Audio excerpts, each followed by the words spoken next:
नमस्कार दोस्तों, स्वागत है आपका हमारे चैनल सक्सेस विथ मी में। आइए आज हम लोग पृथ्वी की गतियाँ देखते हैं, मोशंस ऑफ द अर्थ। इससे पहले हम लोग 2 टॉपिक देख चुके हैं। ये विश्व भूगोल हम लोग देख रहे हैं जो दृष्टि की बुक है, और ये मोस्ट इंपॉर्टेंट है प्री और मेंस दोनों के लिए। तो चलिए शुरू करते हैं। सामान्य परिचय। पृथ्वी की घूर्णन गति का हमें आभास न होने का मुख्य कारण घूर्णन एवं परिक्रमण में निरंतरता का होना है। पृथ्वी सूर्य के चारों ओर घूमने और धुरी पर घूमने के कई प्रमाण हैं। जैसे पृथ्वी यदि अपनी धुरी पर नहीं घूमती तो एक ही हिस्से पर हमेशा दिन रहता और दूसरे हिस्से पर हमेशा रात रहता है। और देखिए, पृथ्वी के सूर्य के चारों ओर घूमने से ही मौसम परिवर्तित होता है। अतः इन सब प्रमाणों से सिद्ध होता है कि पृथ्वी सूर्य के चारों ओर एवं अपनी धुरी पर सतत रूप से घूमती रहती है। दूसरे ग्रहों की भांति पृथ्वी अपने अक्ष पर लगातार घूमती रहती है। अक्ष उत्तरी ध्रुव एवं दक्षिणी ध्रुव को मिलाने वाली काल्पनिक रेखा है जिसके सहारे पृथ्वी घूर्णन करती है। ठीक है, नेक्स्ट पॉइंट देखिए। देखिए, पृथ्वी का घूर्णन का ये फिगर दिया हुआ है। तो देखिए, दूसरे ग्रहों की भांति पृथ्वी अपने अक्ष पर लगातार घूमती रहती है। अक्ष उत्तरी ध्रुव एवं दक्षिणी ध्रुव को मिलाने वाली काल्पनिक रेखा जिसके सहारे पृथ्वी घूर्णन करती है। पृथ्वी के परिक्रमण कक्ष द्वारा निर्मित तथा पृथ्वी के केंद्र से गुजरने वाले तल को कक्षातल या कक्षीय सतह कहते हैं। पृथ्वी अपने अक्ष पर 23.5 डिग्री झुकी हुई है और इसका अक्ष इसके कक्षातल से 66.5 डिग्री का कोण बनाता है। देखिए, पृथ्वी का आकार भूभाग जियोइड होने के कारण इसके आधे भाग पर सूर्य का प्रकाश पड़ता है, अतः आधे भाग पर दिन रहता है, जबकि शेष आधे भाग पर उस समय प्रकाश नहीं पहुंचता है, अतः आधे भाग पर रात रहती है। पृथ्वी पर दिन तथा रात को विभाजित करने वाले वृत्त को प्रदीप्तीय वृत्त कहते हैं। ये देखिए पॉइंट इंपॉर्टेंट है। पृथ्वी की 2 प्रकार की गतियाँ होती है, घूर्णन परिक्रमण, परिभ्रमण दैनिक गति या परिक्रमण या वार्षिक गति। और देखिए, घूर्णन क्या होता है वो देखते हैं, रोटेशन। पृथ्वी का अपने अक्ष के सापेक्ष पश्चिम से पूर्व दिशा की ओर लट्टू की भांति घूमना ही पृथ्वी का घूर्णन कहलाता है। इसे ही हम परिभ्रमण गति भी कहते हैं। पृथ्वी पश्चिम से पूर्व 1670 किलोमीटर प्रति घंटे की चाल से 23 घंटे 56 मिनट 4 सेकंड में एक घूर्णन पूरा करती है, और इसी कारण पृथ्वी पर दिन और रात होते हैं। पूरे वर्ष विषुवत रेखा पर दिन और रातें समान होती हैं, क्योंकि विषुवत रेखा का सूर्य के सापेक्ष कोणीय झुकाव सदैव शून्य होता है। उसका से घूर्णन दैनिक गति के प्रभाव क्या होते हैं ये देख लीजिए। देखिए, दिन और रात का होना, सूर्य, चंद्रमा और अंतरिक्ष में उपस्थित अन्य पिंड पूर्व से पश्चिम की ओर पृथ्वी के चारों ओर घूमते दिखाई पड़ते हैं। हवाओं और धाराओं की दिशा का बदलना घूर्णन गति के प्रभाव से कोरियालिस बल की उत्पत्ति होती है, जिसके कारण उत्तरी गोलार्ध में पौने अपनी दाईं ओर तथा दक्षिणी गोलार्ध में अपनी बाईं ओर मुड़ जाती हैं। ज्वार भाटा की दैनिक की अर्ध दैनिक आवृत्तियों से उत्पन्न ज्वारी तरंगों को दिशा सीमित तौर पर पृथ्वी की घूर्णन गति से प्रभावित होती है। अब देखिए, परिक्रमण ये क्या होता है। अपने अक्ष पर घूमती हुई पृथ्वी सूर्य के चारों ओर लगभग 107 मतलब ये देखिए 107,000 किलोमीटर प्रति घंटा की गति से दीर्घ वृत्ताकार कक्षा में चक्कर लगाती है। इसे पृथ्वी की परिक्रमण गति कहते हैं।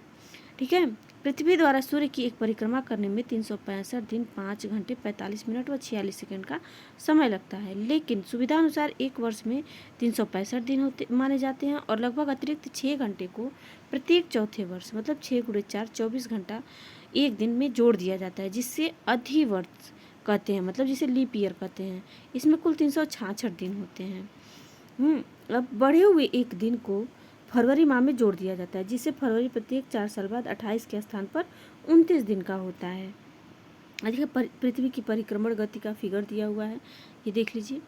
अब देखिए, परिक्रमण या वार्षिक गति के प्रभाव क्या होते हैं। दिन रात का छोटा और बड़ा होना, ऋतु परिवर्तन, कर्क और मकर रेखाओं का निर्धारण, सूर्य की किरणों का सीधा और तिरछा चमकना, विषुवत तथा उपसौर एवं अपसौर की स्थिति का होना, ध्रुवों पर 6 माह का दिन और 6 माह की रात का होना।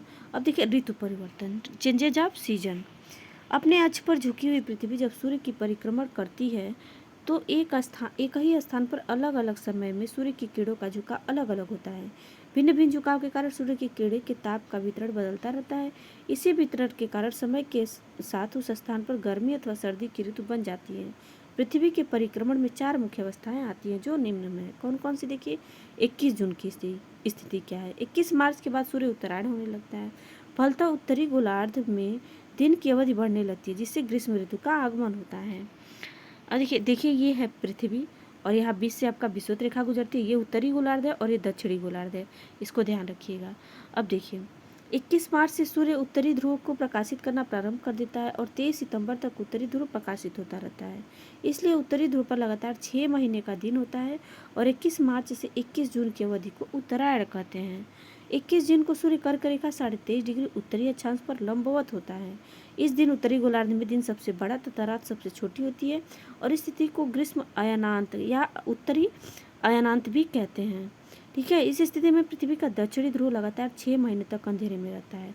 फलतः दक्षिणी ध्रुव पर शीत ऋतु होती है। अब देखिए 22 दिसंबर की स्थिति क्या होती है। देखिए ये फिगर दिया हुआ है आपका, ये देखिए उत्तर ये अयनांत है, अपसौर है, उपसौर है। यह है आपका 23 सितंबर, यह है विदु 21 मार्च। अब देखिए नेक्स्ट 22 दिसंबर की स्थिति क्या होती है, यह हम लोग देखते हैं। 23 सितंबर से 21 मार्च तक का पृथ्वी दक्षिणी ध्रुव प्रकाशित रहता है और इससे दक्षिणी ध्रुव पर लगातार 6 महीने का दिन होता है। इसके अंतर्गत 23 सितंबर से 22 दिसंबर की अवधि को दक्षिणायन कहते हैं। 22 दिसंबर को सूर्य मकर रेखा मतलब 23.5 डिग्री दक्षिणी अक्षांश पर, देखिए ये है पृथ्वी, ये आपका विषुवत रेखा है, ऊपर कर्क रेखा है, नीचे मकर रेखा है। तो ये क्या कर रहा है कि 22 दिसंबर को सूर्य मकर रेखा जो 23.5 डिग्री अक्षांश पे है पर लंबवत होता है। इस दिन दक्षिणी गोलार्ध में दिन सबसे बड़ा और रात सबसे छोटी होती है। इस समय सूर्य की सीधी किरणें मकर रेखा पर पड़ती हैं।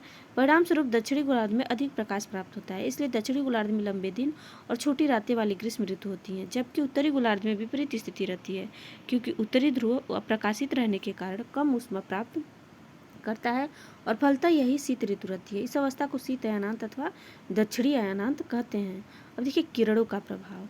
जब लंबवत किरणें पृथ्वी के किसी भाग पर पड़ती हैं तो इससे पृथ्वी द्वारा ऊष्मा का अवशोषण अधिक होता है, तथा जब सूर्य की तिरछी किरणें पृथ्वी के किसी भाग पर पड़ती हैं तो ऊष्मा का अवशोषण कम होता है। विदित है कि दोपहर अधिक गर्म तथा सुबह एवं शाम में कम गर्मी होती है, क्योंकि दोपहर में सूर्य को किरणें सतह पर सीधी पड़ती हैं और जबकि सुबह एवं शाम की तिरछी पड़ती हैं। अब देखिए 21 मार्च और 23 सितंबर की स्थिति, जिसे विषुव कहते हैं, इन दोनों स्थितियों में सूर्य रेखा पर लंबवत चमकता है। अतः इस समय समस्त अक्षांश रेखाओं का आधा भाग सूर्य का प्रकाश प्राप्त करता है। इसलिए इन दोनों तिथियों को समस्त विश्व में दिन और रात बराबर होते हैं।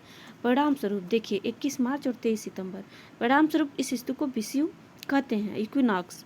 अब 23 सितंबर को उत्तरी गोलार्ध में शरद ऋतु होती है तथा दक्षिणी गोलार्ध में बसंत ऋतु होती है, जबकि 21 मार्च को स्थिति इसके विपरीत होती है, अर्थात उत्तरी गोलार्ध में बसंत ऋतु तथा दक्षिणी गोलार्ध में शरद ऋतु होती है। इसलिए 21 मार्च वाली स्थिति को बसंत विषुव तथा 23 सितंबर की स्थिति को शरद विषुव कहते हैं। अब देखिए उपसौर और अपसौर क्या होता है। ऐसी खगोलीय घटना जब पृथ्वी सूर्य के अत्यंत पास होती है, जैसे 147.5 मिलियन किलोमीटर, तो इस घटना को उपसौर कहते हैं। इस ऐसी स्थिति सामान्यतः 3 जनवरी को होती है। ये क्वेश्चन बार बार पूछे गए हैं रिपीटेड कि अपसौर की स्थिति कब होती है, उपसौर की। अब देखिए अपसौर, इस खगोलीय घटना में पृथ्वी सूर्य की अत्यधिक दूरी पर होती है। अपसौर में दूरी होता है और उपसौर में नज़दीक होता है। इसे अपसौर 152.6 मिलियन किलोमीटर कहते हैं। ऐसी स्थिति में सामान्यतः 4 जुलाई की, मतलब जो ऐसी स्थिति होती है वो सामान्यतः 4 जुलाई की होती है। जो सबसे ज़्यादा दूरी पे होती है, अपसौर की स्थिति 4 जुलाई को होती है और उपसौर की 3 जनवरी को होती है। अब देखिए सूर्य ग्रहण। सूर्य ग्रहण जब सूर्य एवं पृथ्वी के बीच चंद्रमा आ जाता है, देखिए ये है सूर्य, ठीक है, और ये है पृथ्वी और बीच में चंद्रमा आ जाता है, तब क्या होता है, ये आपका सूर्य हुआ और ये पृथ्वी और ये क्या है, चंद्रमा। बीच में जब चंद्रमा आ जाता है, जिसके कारण ये जो सूर्य का प्रकाश है पृथ्वी पे नहीं पहुंच पा जाता है, तो क्या होता है, पृथ्वी पर सूर्य का प्रकाश न पड़कर चंद्रमा की परछाई छाया पड़े, तो इस स्थिति को सूर्य ग्रहण कहते हैं। सूर्य ग्रहण हमेशा अमावस्या को होता है, किंतु चंद्रमा के कक्ष तलों में 5 डिग्री झुकाव के कारण प्रत्येक अमावस्या को घटित नहीं होता है। जब सूर्य का आंशिक भाग छिप जाता है तो उसे आंशिक सूर्य ग्रहण, और जब पूरा सूर्य छिप जाता है तो उसे पूर्ण सूर्य ग्रहण कहते हैं। पूर्ण सूर्य ग्रहण के समय सूर्य की परिधि पर डायमंड रिंग या हीरक वलय की संरचना निर्मित होती है। अब देखिए चंद्र ग्रहण की स्थिति क्या होती है, जब सूर्य और चंद्रमा के बीच पृथ्वी आ जाती है। ये देखिए ये आपका सूर्य हुआ और ये चंद्रमा हुआ, तो ये बीच में क्या होता है, पृथ्वी आ जाती है, तब क्या होता है, आपका चंद्र ग्रहण होता है। ठीक है, जिसके देखिए जब सूर्य की रोशनी न पहुंचकर पृथ्वी का छाया चंद्रमा तक पहुंचती है, जिसके कारण चंद्रमा पर आंशिक या पूर्णतः अंधेरा हो जाता है। इस स्थिति को चंद्र ग्रहण कहते हैं। चंद्र ग्रहण हमेशा पूर्णिमा की रात को होता है। देखिए सूर्य ग्रहण, अमावस्या और चंद्र ग्रहण पूर्णिमा, किंतु प्रत्येक पूर्णिमा को चंद्रग्रहण नहीं होता है। पूरा चंद्रमा ढक जाने पर पूर्ण चंद्रग्रहण होता है, जबकि अंशतः ढक जाने पर आंशिक चंद्रग्रहण कहलाता है। देखिए ये स्थिति दिया हुआ है आपका सूर्य ग्रहण का। ये आपका पृथ्वी है, ये सूर्य है और बीच में चंद्रमा आ गया है, तो ये प्रकाश नहीं पहुंच पा रहा है। ये देखिए सूर्य है, ये पृथ्वी है और ये चंद्रमा है। क्या है, इधर जो है चंद्रमा पे जो प्रकाश नहीं पहुंच पा रहा है, तो ये चंद्र ग्रहण है। ठीक है, अब देखिए नोट, देखिए क्या है, सूर्य, चंद्रमा और पृथ्वी की एक रेखीय स्थिति जिसके कारण सूर्य ग्रहण व चंद्र ग्रहण होता है, जिसे सिजगी या युति ब्यूति बिंदु कहलाता है। जब सूर्य और पृथ्वी के मध्य चंद्रमा होता है तो उसे युति कहते हैं। ऐसी स्थिति हमेशा सूर्य ग्रहण के दौरान देखने को मिलती है। जब सूर्य और चंद्रमा के बीच पृथ्वी होती है तो उसे ब्यूति कहते हैं। ऐसी स्थिति हमेशा चंद्र ग्रहण के दौरान देखने को मिलती है।